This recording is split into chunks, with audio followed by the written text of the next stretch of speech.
गुरु शिव गुरु के चरणों मेरा सशक्त नमन है, नमन स्वीकार हो। भैया एवं दीदी के चरणों मेरा नमन है, नमन स्वीकार हो। चर्चा स्थल पर जितने भी आए हुए गुरु भाई गुरु बहना सभी के चरणों मेरा नमन है, नमन स्वीकार हो।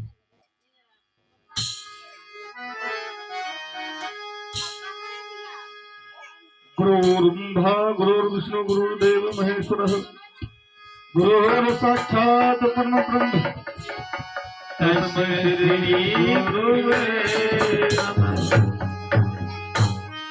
जगत गुरु नमस्तुभ्यं शिवाय शिवनाय जोगींद्र नाम चो जोगींद्र गुरु नाम गुरुवे तब तत्त्वं न जानामि कीदृशोऽसि महेश्वरः यादृशोऽसि महादेव तादृशाय नमो नमः। नास्ति सर्वसमो देवो नास्ति सर्वसमो गतिः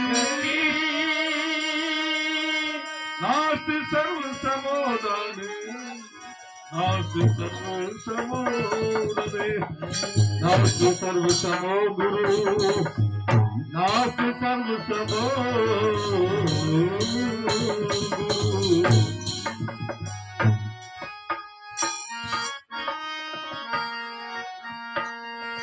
हर भोला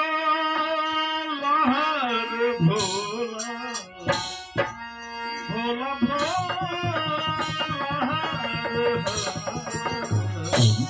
हर शिव हर शिव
शिव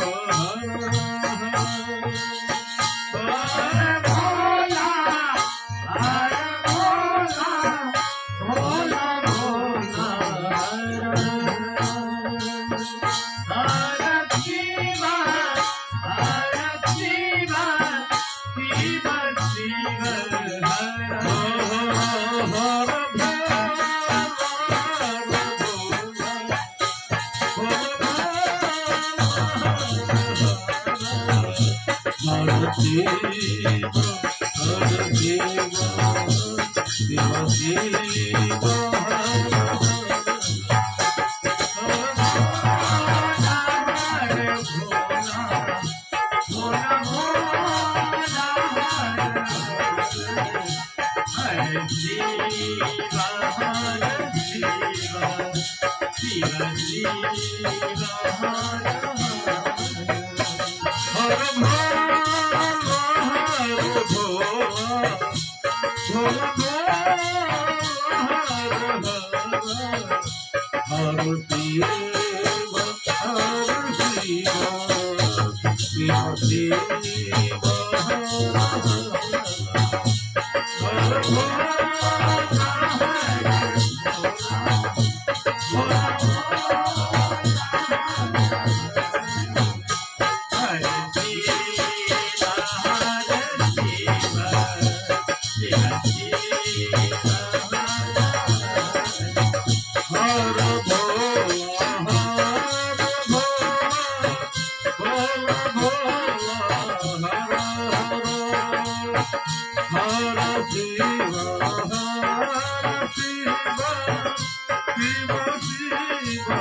Shiva,